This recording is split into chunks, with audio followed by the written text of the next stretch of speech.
Evening, everybody. Greetings. I'm Geoffrey Baer, and I'm excited to welcome you to this very special event to celebrate the Great Chicago Quiz Show, premiering tomorrow night at 8 p.m. And remember, you can watch on TV or stream wherever you are on our website at WTTW.com/quiz.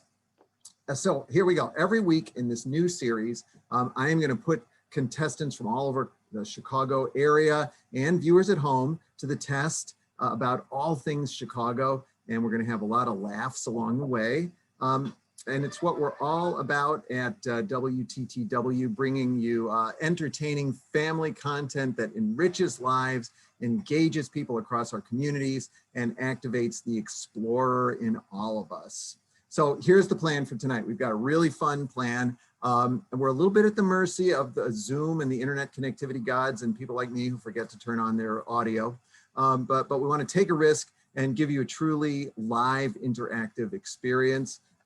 First, we're going to put all of you to the test with some fun trivia questions that are going to pop up on your Zoom screen with multiple choice answers for you to click. And then we're going to give you a sneak peek at the series.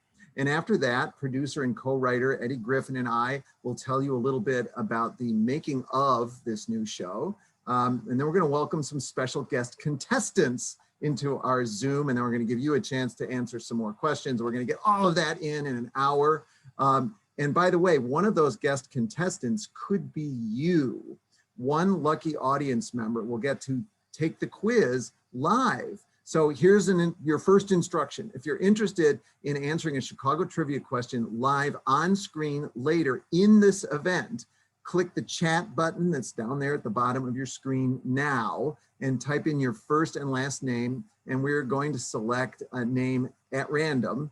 And when we get to that part of the evening, we're going to call your name and bring you up on the screen and you get to answer one of these trivia questions. Okay, so one last piece of business here before we get started. Very important, I want to thank our sponsors and our supporters. Lead support for the Great Chicago Quiz Show is provided by the Nagani Foundation. Thank you. Major support is provided by Joyce and Matt Walsh, ComEd, the Joseph and Bessie Feinberg Foundation, the Molinauer Progressive Philanthropic Fund, Ken Norgan, Carl Buddig and Company. I always liked the corned beef when I was having a lunch in high school. And U Chicago Medicine. Thank you so much. And as always, I would like to extend a very special thank you to our members and to our audience, without whom WTTW Productions, like the Great Chicago Quiz Show, just would not be possible. So if you're a member out there, thank you especially very much. All right, I am now going to welcome into this event the producer and co-writer, Eddie Griffin. Hello, Eddie. Hello, Geoffrey. Good to see you tonight. Glad I got my audio working there at the beginning. You sound much better now. You sound that you can hear me now. That's I can hear you. Good and I can see we've got a really good-looking crowd with us tonight, I think. Yeah. Yes, they're awesome. We're glad to have all you folks out there, and we're going to start off right off the bat with some trivia questions for you at home. You're going to see this come up on your screen, and then you just click the answer that you think is the right answer, and then we'll see how you do compared to everybody else. So Eddie, let's start with trivia question number 1. All right, Jeffrey, you are the quiz master in our show, but I'll handle this. So let me know how I do. Okay. All right. Let's start with arts and entertainment. I hope everyone remembers Cows on Parade, the Chicago art installation. Cows on Parade was a Chicago sensation in 1999, but the idea didn't originate here. We stole it. What city did it start first? Was it A, Zurich, Switzerland? I don't know, maybe there's a tie between Swiss cheese. Madison, Wisconsin, obviously America's Dairyland. Buenos Aires, Argentina, because of all the beef. Or D, Perth, Australia, because, well, who knows why. So we're going to give you a few moments now. Here we go. Okay, there is the poll up on your screen. So click which answer you think it should be. Wow, a lot of votes. Okay, we got a lot of people weighing in here. We're going to give you a few more moments. Good, you guys are doing great. We got about 100 people left to vote. We got 80%. I'm going to give you 10 seconds. 9, 8, 7, 6, 5, 4, 3, 2, 1. Okay, that's the end. Let's see how you folks did. So most people got it right, Eddie. It is It Zurich. actually originated Zurich. in Zurich, Switzerland. Very good. I'm going to stop sharing those results and let's go on to the next question. All right, a sports question. Here we go. One Chicago team dominated the Negro Leagues from 1910 to 1930 under player manager Rube Foster. What was that team's name? Was it A, the Chicago Monarchs, B, the Chicago American Giants, C, the Chicago Stars, or D, the Chicago Black Sox? Okay, this is super fun. I love how all you folks out there are weighing in. There's a lot, Eddie. There's a lot. I don't know if you can see it as it's going here. There's a lot more difference of opinion on this one. Yeah, this is pretty even, split in quarters almost right now. Yeah. Hurry up. Okay, we got about 1/4 of you still left to answer. Hurry up now. Okay, I'll give you 5 more seconds. 4, 3, 2, 1. Oh, some people are still answering. All right, it's Chicago. I get to say when the voting is over. Here we go. And by a nose, Ooh. The folks out there got the answer. I think we tricked them a little bit with the Monarchs. The Monarchs were a real baseball team from Kansas City, but the answer we were looking for was B, the Chicago American Giants. Chicago American Giants. So about 1/4 of you knew that one. All right, let's go with our next one, Eddie. Okay. Here's a geography question. Salt Creek out in the western suburbs is a freshwater stream. So why is it called Salt Creek? A wagon load of salt was spilled in the river in 1838. B, high mineral content in the stream bed makes the water taste somewhat salty. C, it was named for an early German settler, Frederick Salz. Got to get it right here. Friedrich Salz. Which translates to salt, apparently. Or D, it's a mistranslation of a Native American name for creek, much like Chicago. All right, so there we go. So this one, people are having a lot more, they're thinking about it more. Only about half the people have voted so far. I'll give you a little more time. We got the tallies coming in here. Geoffrey, as you like to say in the show, I think the answer may not be as difficult as it seems. Ooh, there's a hint, but some folks have probably already voted. All right, we're getting close. I'll give you 5 more seconds. 5, 4, 3. We got a lot of abstainers out there. 2, 1. Only 88% have voted. That's not good voter turnout. Come on. That is really good voter turnout. 88% voter turnout. All right, here we go. And let's see the results. So many people think it is a mistranslation of the Native American word for creek. And a lot of people liked that it was named for Friedrich Salz, which makes me very happy because I made up that answer completely. And I think it's very funny. The least popular answer was the right answer. A load of salt was spilled into the river. It was a teamster from Oneida, New York. And he trying to drive his wagon across the creek in 1838. But the creek was up at flood stage and it dissolved his cargo and it flowed out into the creek. And in theory, that's how it got its name. It was maybe a local myth, but it actually was entered into the congressional record a few years ago. So we'll take it as a credible myth. All right, very practical name. All right, one more. Here we go. Before we show you the trailer for the show. A Puerto Rican barrio nicknamed La Clark was bulldozed for so-called urban renewal and replaced with what? Was it A, Sandburg Village, which is right next door to the Gold Coast? B, the University of Illinois at Chicago on the near west side? C, the Lincoln Yards development in Lincoln Park, which is right down my block? Or D, the Stevenson Expressway near Midway Airport? We got to hurry this along here, so I'm not going to give you a whole lot of time. Now, this will surprise a lot of people. Many people have not, frankly, never even heard of La Clark because it was completely obliterated by urban renewal. got about 62% voter turnout right now. Let's see if we can get that number up a little more. Okay, I'm gonna go 5 seconds from now. We're up to 80% voter turnout. 4, 3, 2, 1. Boom. That is the end of the poll.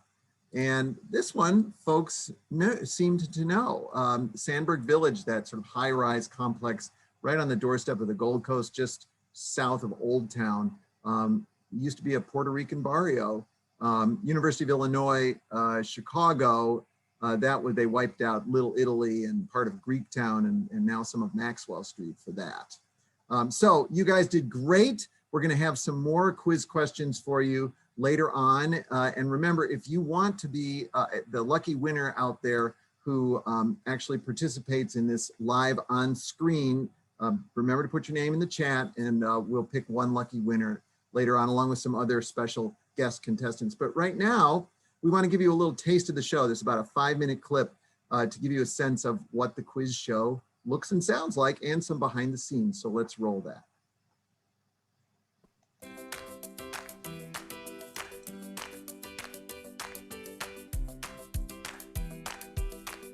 Why do people like quiz shows? It is the ultimate interactive experience. Hi, I'm Geoffrey Baer, and this is the Great Chicago Quiz Show.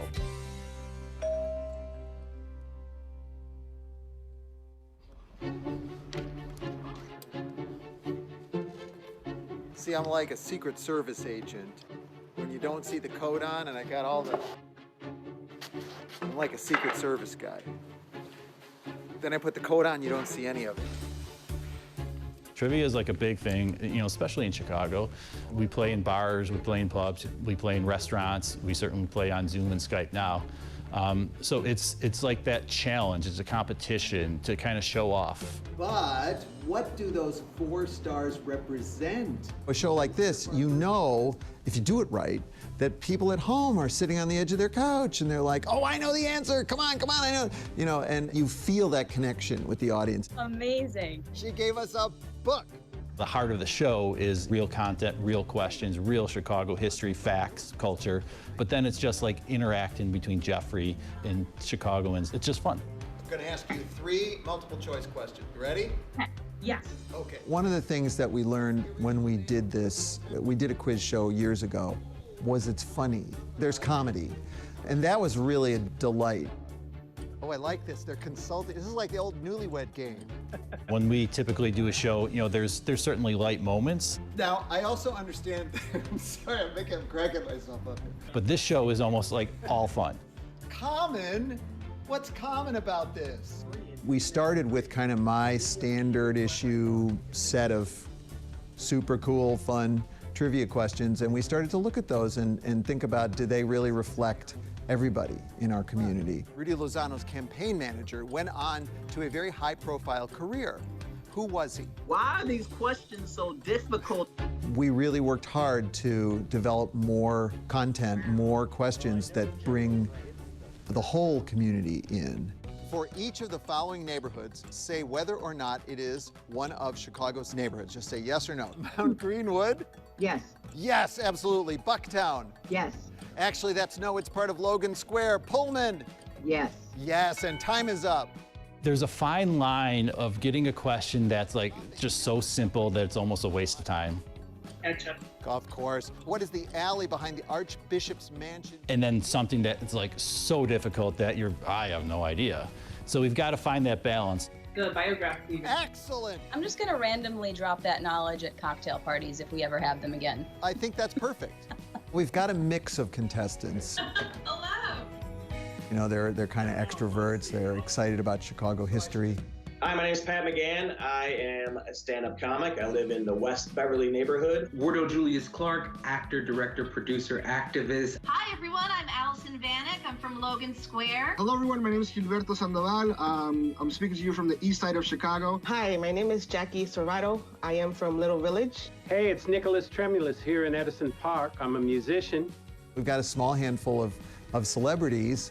I just interviewed George Wendt, and he was hilarious, as you might expect. What is the secret to a Chicago accent? You know, I just channel my inner Joe Mantegna. He didn't have to do anything. He just said the words. Charge, just say the words. That's right, my friend.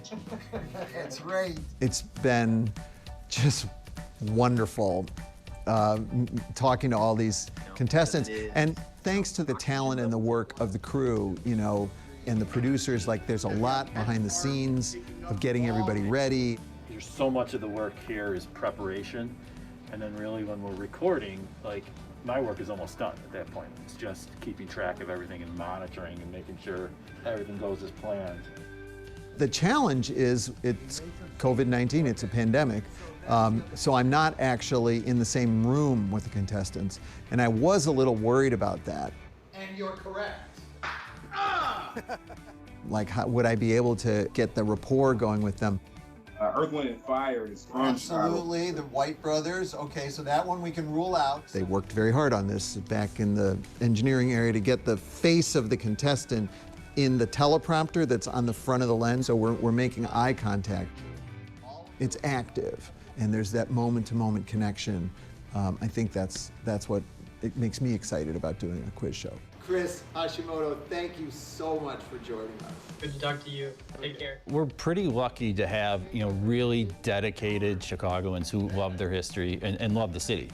You know, I don't know what it's like in every other city, but there's like a fierce pride that people are taking upon themselves to learn history, and they're proud to let you know what they know about Chicago.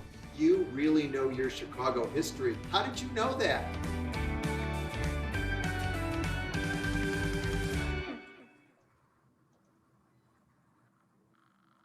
Oh, that cracks me up just to watch. Brings back memories. It does. 2 months ago. I gotta say, you know, I mean, it's a lot of work making a show, but I think I had more fun on this show than almost any show I've ever done. And Eddie, you and I, how many shows have we made together? I think we're 7 or 8 deep now at this point. Yeah, River Tour and Chicago by L, and we traveled all over the Midwest together on Chicago on Vacation. So I think the thing that, for me, that what I felt so much in this show that I loved so much was the contestants. How did we find these contestants? Where did we get them from? Well, we reached out to some of the celebrity ringers, you know, Lupe Fiasco, George Wendt, Eve Ewing, some of the people you saw in the video. But like what really kind of put us over the edge was we sent out a call for auditions, and we got videos of so many different Chicagoans who wanted to be part of the show, and, you know, just kind of pitched, you know, we asked them to do whatever, you know, however they wanted to get noticed. And, you know, some of them were showing off their knowledge of trivia and Chicago history. But just the personality and just the warmness of the people that we found, you know, that auditioned, quote unquote, to be on the show was amazing. And I think that comes across in the interactions between you and each contestant. And that's what really makes the show. Yeah, I mean, there's definitely the fun of answering the questions, but I think what really makes it super fun is the contestants. So the criteria when we were, you know, auditioning, what was, you know, partly knowledge of Chicago, but a lot of it had to do with personality. One thing I get asked all the time, Eddie, is there a winner? Yeah, the viewer at home, you know, they just watched a good half hour of TV. We didn't plan that. That's a good answer. No, we kind of differ that in a little bit from your typical competition or game show. You know, there's no points. There's certainly no grand prize money at the end. But, you know, so the idea, and once you see the show, you'll see that it's kind of edited together as one narrative. You know, so we ask a bunch of contestants each question, and then you're only kind of hearing, you know, one person get it wrong, one person get it right, so that the viewer at home is the main audience. They're the one who's really playing along. The contestants were there to kind of help move us along, but, you know, at the end, you know, it's just about kind of educating and teaching the audience, or, you know, seeing what they knew about trivia and Chicago history. Mm-hmm. So we only have a couple minutes before we're going to bring in some special guest contestants, and then you at home are going to get to play again. All of you, but also one lucky winner with a name in the chat that we're going to pick. But Eddie, you said, like, once we start rolling, on those days that we're filming, your work is almost done. But what you're a producer. People ask me all the time, what does a producer do? Like, what is the work that goes in ahead of time before everyone can just see me having fun with the contestants? All right, how much time do we have right now? 30 seconds. Okay, I'll try my best.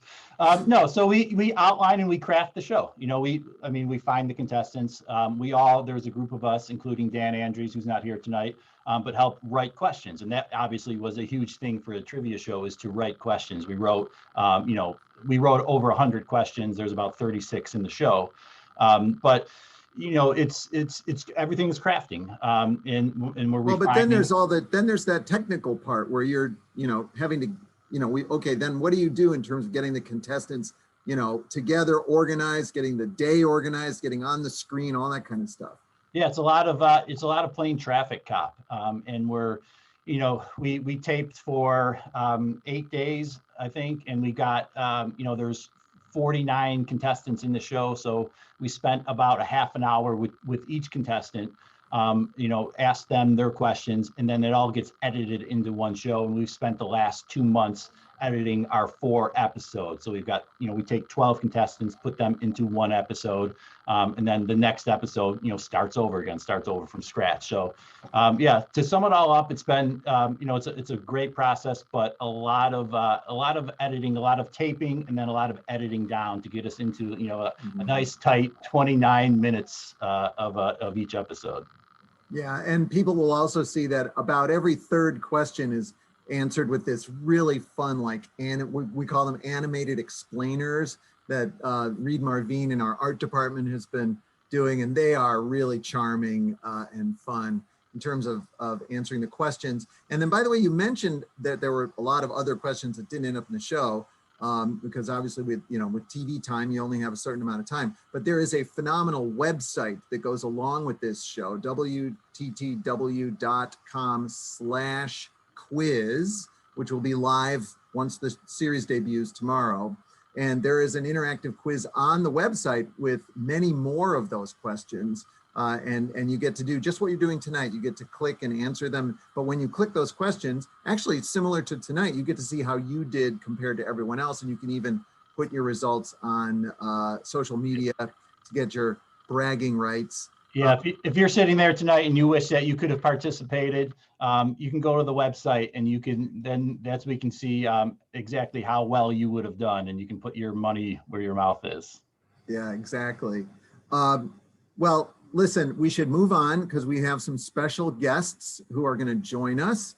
And our first special guest is someone all of you who are WTTW viewers will certainly recognize from our Chicago Tonight program. Let's see if we can welcome in Amanda Vinicky, correspondent on Chicago Tonight. And Amanda, I got to get your question ready here for you. Let me get to that. I'm there. There you are. Hey, Amanda. There we go. And now I'm unmuted. Now I'm really here. You are there. See, I did the same thing. We're on camera people. We don't do this like. We should know. Well, I think in this case, it was you guys had the control. There, it's the wizardry of Zoom. So, Amanda, when you're on Chicago Tonight, I see that row of corn behind you every night. What is the story on that? The story on that, it's sort of a unification of 2 Illinois and my 2 loves. We have the L tracks that don't quite make it in the shots. I actually I see. Yeah. Yeah, you can't really. Yeah. No, I got it. There we go. Woo, woo, woo. Camera down. But so it's a marriage between the Chicago part of Illinois and downstate Illinois, which of course is one of the #1 producers of corn, also soybeans. Fun fact, I don't know if this is going to ruin a quiz show question. Did you know Illinois is also #1 in pumpkins and horseradish production? So there you go. I did not know that. And it makes us a spicy state with the horseradish. It does. And quick shout out, this was painted by a friend actually. So she's a very talented artist. I get lots of people who say, hey, who did that? And yep, well, and get one too. As people may not know, you've been a State House reporter for many years, so you know the downstate region of Illinois. So, all right, we're gonna get right into your trivia question. We've got one question for each of our special guests. So yours is, well, first of all, are you a native Chicagoan? I'm a native suburbanite. So, right, close, but not quite. My dad sounds like it. I mean, if you talk to him, he says, "Hey, Mandy, do you want some sausage there?" But no, we've been having a grew up in debate. LaGrange. We've been having a LaGrange, very good. We've been having a debate about whether a true Chicagoans say Chicago, as I do, or Chicago, as some people do. So I think it's regional. But I'm Chicago. My dad's Chicago, but we also say my last name. He said Vinicky. Like I can't even do it. It's a little Italian, a little Chicago. Again, we're not Italian. I'm not quite sure. All right, here's your question. You ready? All right, here we go. Which Chicagoan or Chicagoan invented the brownie? Was it A, Mayor Big Bill Thompson, who had a notorious sweet tooth, and he was quite a corrupt mayor? B, Fannie Mae Candy's founder, H. Teller Archibald? C, socialite Bertha Palmer of the Palmer House fame? Or D, beer hall owner Herman Berghoff during Prohibition? Who invented or is credited with inventing the brownie? I love chocolate, and my mom loves brownies more than I think just about anybody. So I've had one of the original recipe, most definitely Bertha Palmer. That is correct. Bertha Palmer. I got to do it the way I do it on the show. That is correct. Bertha Palmer.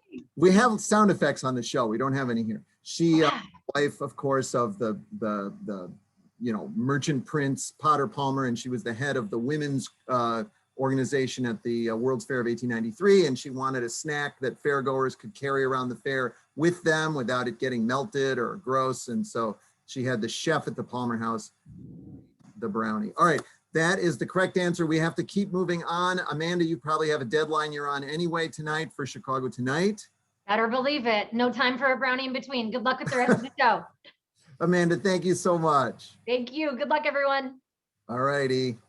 Oh, and you know what? Our behind the scenes people were so good that they got Amanda on the screen, even though I was supposed to introduce somebody else first. So I skipped that part in my script.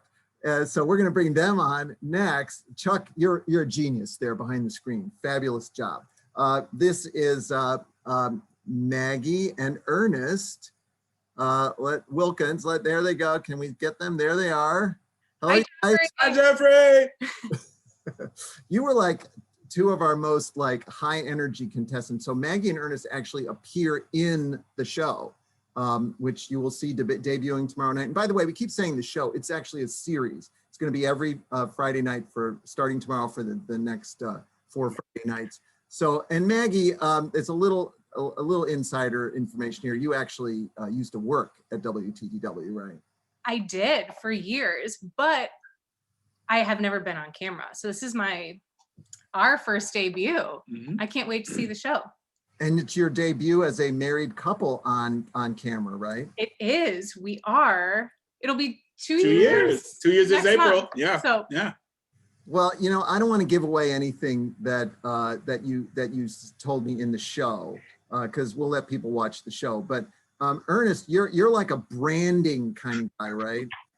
That's what they say. I work in marketing. I've started my years in the Tribune, Red Eye, Chicago, a bunch of publications. But I'm on the brand and marketing side now. So telling stories, but in a different way. Well, so one of the advice, because I asked you for some branding advice in the show, which, by the way, I've got a little branding going on. Ooh, I love it. I like it. A little branding. We'll talk about you guys at home. You can get one of these T-shirts. We'll tell you how later on. We need those, Geoffrey, by the way. We'll make sure of that. Just saying. You told me in the show that I should wear a Chicago flag pin. That's right. I actually went and got one and I put it on. But the problem, of course, is it little insider TV thing. We edit all out of sequence, right? And some things we edited from earlier or something. So as you watch the show tomorrow night, you will see this pin appear and disappear continuously from my. Oh, that's a fun game. Yeah, it's like an Easter egg. There you go. Yeah, see, look at that. Look, the folks watching are getting behind the scenes stuff. So now they'll have like a little game to watch. It's gonna be so cool. Oh, look, his pin disappeared. All right, we got to keep moving here. I got Do it. now. Oh, look at that! They're getting ready. Were you like? Did it make you nervous before when you played the quiz? Incredibly nervous. Without a doubt. Yes. Really? Yeah. Okay, well, I don't want you to be nervous. But here is a very difficult question, and I don't know how in the world you're ever going to answer it. But don't be nervous. Great. Okay.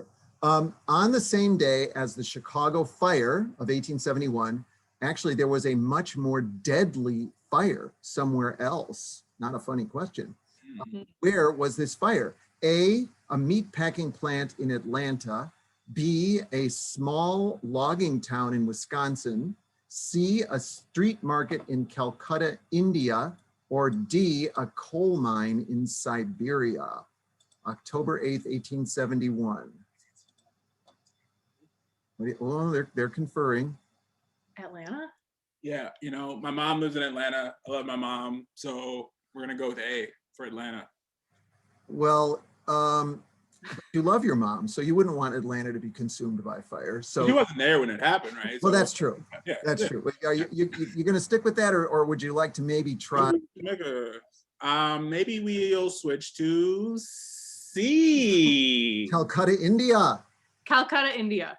I'm afraid no. It was a small logging town called Peshtigo, Wisconsin, which is up kind of by Green Bay, Wisconsin. It's actually on the west side of Green Bay, and it was terrible. It was a forest, and there was this little logging town, and it was just incinerated in this fire. It actually burned up a lot of the northern part of the peninsula, the Door County Peninsula up there. And it was far more deadly than the Great Fire was 200 or 300 people. This was more like 800 people. So terrible. Terrible tragedy. So on that really upbeat happy note. Dun, dun, dun, dun. Yeah, it's like, all right. Okay, no, it's all right. So anyway, thank you so much. I'm so excited for everyone to see your on-camera debut tomorrow. We can't wait. We love Chicago, and we love you, Geoffrey, and we love WTTW. Thanks so much. Thank you for joining us. Okay, now we have our next guest, and this is I told him when we were rehearsing earlier that I was kind of starstruck. Look, he's like got the full radio studio thing going on there. Let's get him on the screen here. This is a person who I listen to all the time on WBEZ radio, Michael Puente. How you doing, Michael? Great, I'm doing great. Jeffrey, how are you doing? I'm doing great. And I understand that you're actually in your bedroom right now, but it just looks like a radio station. Right. It's my bedroom. Like you are such a radio guy that you can't even have. No, are you at BEZ right now? I'm actually at WBEZ's bureau, actually in Northwest Indiana. And that's because you have for a long time been the Northwest Indiana correspondent for WBEZ, right? That's correct. Are you a native of Northwest Indiana? Yes, I am. I'm a native of East Chicago, Indiana.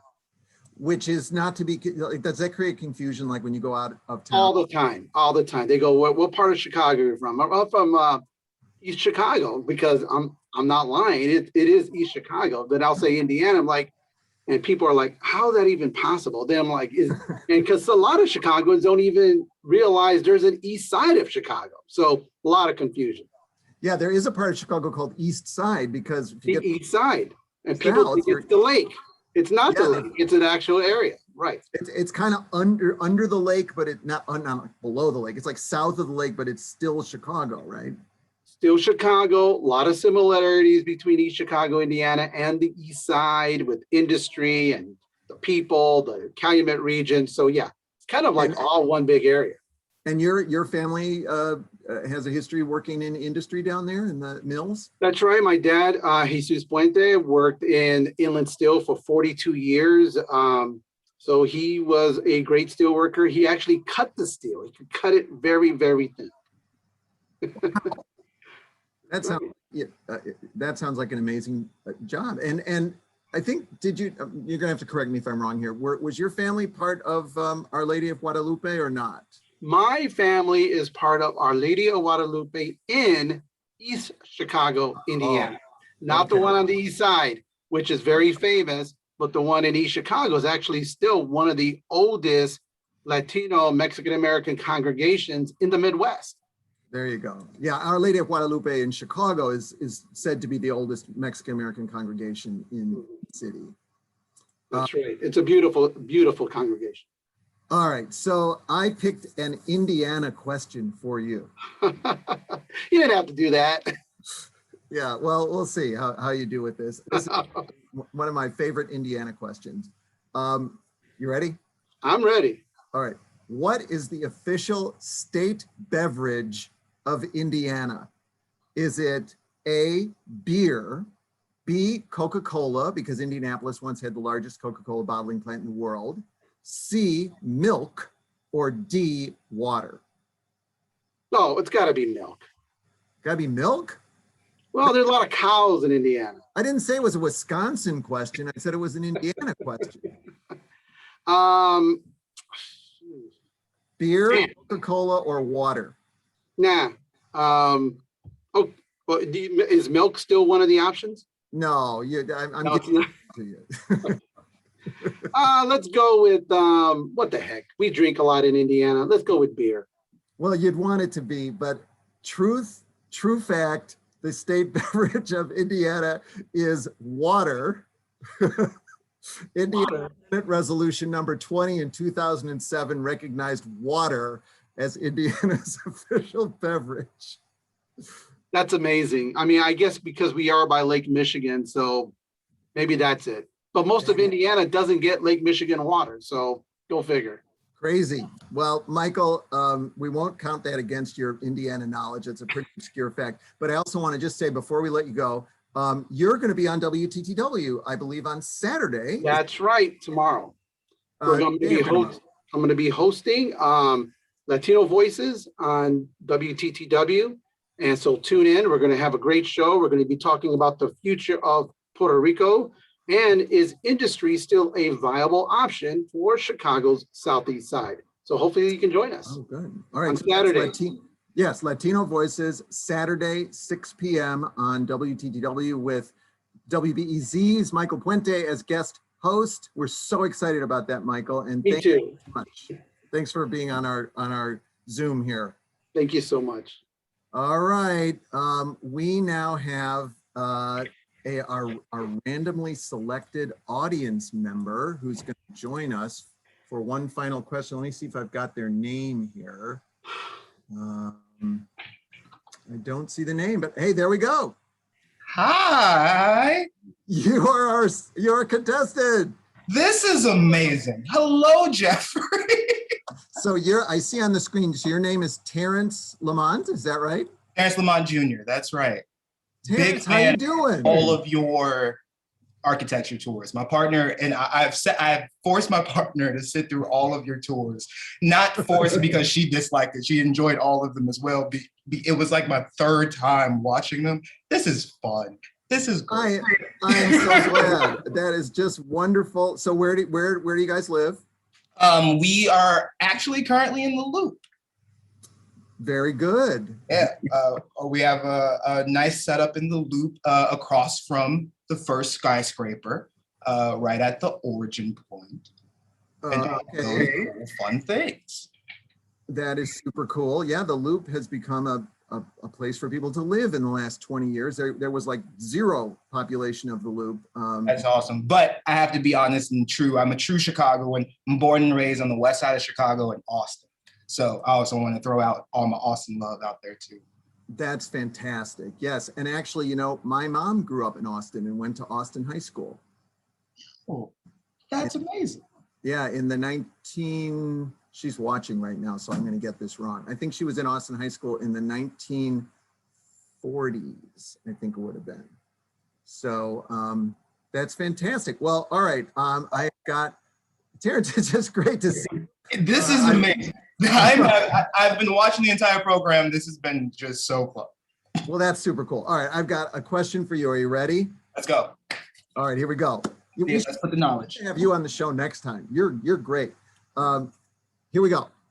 O'Hare Airport. Let me get through the multiple choice questions because maybe you know this, but don't jump in. O'Hare Airport is named for whom? A, an aviation pioneer who tested gliders in the Indiana Dunes and later helped the Wright brothers. B, a World War II fighter pilot whose mobster father was murdered for informing on Al Capone. C, a former Cook County Board president. Or D, the owner of the farm that was bulldozed to build the airport. Who was O'Hare Airport named for? I don't know this answer. This is fun. Okay. So maybe give me your, like, this is what we do in the show. Give me your thought process here. Okay. Aviation pioneer, a World War II fighter pilot whose dad was a mobster, a former Cook County Board president, or the owner of the farm that they bulldozed to build the airport. I think there's a lot of buildings named after board presidents or figures in Illinois, so I'm going to cross out C. Good. Very good. Okay. You're not a Cook County Board president. I feel like I've heard this somewhere. Okay, I'm going to take a wild guess. Teachers told me in school to guess B, so I'm going to go with B. Is it? You are correct. Okay. It is a World War II fighter pilot, Edward O'Hare, who got a Medal of Honor. He actually saved his aircraft carrier single-handedly in an air battle in the South Pacific, but sadly he was later he lost his life in a later battle in the South Pacific. His father was a business partner with Al Capone, eventually at the Hawthorne racetrack, and there is some theory that he may have made a deal with the federal government to turn state's evidence against Capone in exchange for getting his son into the Annapolis Naval Academy, and he paid the price for it. He was later killed in a mob hit. His evidence did lead to Capone's conviction. You know, Geoffrey, you continue to tell the truest Chicago stories, and that sounds like the truest Chicago. Yeah, it has a lot of everything in it, doesn't it? Well, Terrence, we got to keep your phone number in our file. We got to see if we can get you on our show as a contestant in the future. But thank you so much for joining us. This was amazing. I very much appreciate it. All right, bye-bye. Later. We're going to bring Eddie Griffin back in here, and we're going to give you folks at home some more quiz questions to wrap up the evening. Terrence was great, wasn't he? He was. We've got another casting call to put out, I guess. Absolutely. And Michael too, and Amanda, of course. And Ernest and Maggie already did a good job, but maybe we can bring them back for a championships round. Yeah, they were all wonderful. All right, we're gonna wrap up the event with a few more quiz questions for all of you to join in the fun here, and then I just got a few wrap-up comments, and that'll be it. And then we'll of course be back with you on tomorrow night for the big debut of the series. Okay, Eddie, you ready? Yes, here we go. Chicago Industry and Business. William Wrigley Jr. never intended to get into the chewing gum business. Of course, Wrigley gum. He offered free packs of gum as an added incentive to boost his sales of what? Was it A, baking powder, B, shoes, C, scouring soap? I have no idea what that is. Or D, life preservers, because they were avid boaters. And it's occurring to me right now, Eddie, as these people are, I'm watching the numbers climb here. We've only got 30% so far, that we have no way of knowing that if people are not like Googling this at home. I think there's honor amongst true trivia players. It's no fun to cheat.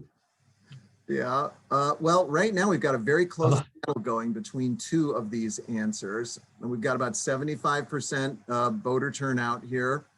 I'll give you about 5 more seconds. 4, 3, 2, better get that Google up there quickly. 1, all right, that is the end. And here we go. So people mostly, but by a slim margin. Said baking powder, and I think we've got a lot of knowledgeable Chicago people out there because the answer is baking powder, but Wrigley originally before the baking powder was selling scouring soap, like cleanser, and it wasn't selling well, or he wanted to boost sales, so he added a packet of baking powder to boost sales. Well, the baking powder did better than the soap, so he switched to selling baking powder, and then he threw in a pack of gum for that incentive, and then the rest is history. I do like that 8% of the folks said life preservers, because why not? That's great. Yeah, they just weren't moving as well, I guess. Okay, Eddie, you ready? Next question. All right, here we go. Arts and entertainment. Who played the sinister title role of Shakespeare's Richard III at the Mcvickers Theater in Chicago in January of 1862? Was that Sarah Bernhardt under a male pseudonym? B, John Wilkes Booth, of course, the actor turned assassin. C, Mark Twain, or D, retired Chicago Mayor Long John Wentworth? Uh-oh. I think everyone's got this one. I think most people are getting this one. You're seeing the results too, right, Eddie? Yep, I think this one's going to run the table. Well, we don't want to give it away just yet, because we want to let everybody, get in their opinion. But we do have a certain number of people thinking it's various options here. But here we go. 5, 4, 3. Only 82% voter turnout so far. 3, 2. Boy, people are really thinking about it. 1. All right, there we go. And here are the results. And yes, most people got it absolutely right. John Wilkes Booth played the title role of Richard III. He actually played many different Shakespearean parts and several times at Mcvickers Theater. One of the reviewers said that in a sword fight, a simulated sword fight on stage, he was so kind of vicious and scary that that was almost too much for the audience. And there is no one knows for sure, but it may be that Lincoln actually one time attended a play and saw his future assassin in a play. Kind of. How was that play, by the way, Geoffrey? Yeah. All right, let's move on. We got a sports question, another sports question. All right, go for it. Okay, on August 8th, 1988, which would be 8/8/88, the Cubs played their first ever night game at Wrigley Field, but the game was not completed. Why? A, it was called in extra innings at 11 p.m. because of the curfew promised to Wrigleyville neighbors. B, the lights caused a power failure that blacked out the entire neighborhood. C, the improperly aimed lights blinded the players, forcing the Cubs to forfeit. Or D, it was rained out after only 4 innings. And again, we've got a lot of knowledgeable Chicagoans here. Well, a lot of people who knew the right answer just jumped in right away, but we've still only got about half the folks having voted here. I remember this game as the Bill Murray game where he was in the booth. Oh, right. And Harry and Bill, I think, were in the bleachers. Yeah, I remember I was watching this game, and I remember it very well. I was sort of excited and sort of horrified because, of course, the Cubs, it was always about the only team that would play in daylight. All right, we got most people have voted, so here we go. 3, 2, 1, and that's the end. And yes, most people know that it was rained out after 4 innings. And I remember, I don't know if you remember this, Eddie, but the tarp became the world's biggest slip and slide. And Rick Sutcliffe, and I think maybe Jamie Moyer, maybe the catcher, I can't remember who else. They were just out there sliding across the audience was cheering, and they were sliding across the tarp, and they all got fined. So, all right, we got one last question for our folks at home. Okay. Take it away. Here we go. How did the southwest suburban village of Romeoville get its name? A, the founder was a notorious playboy.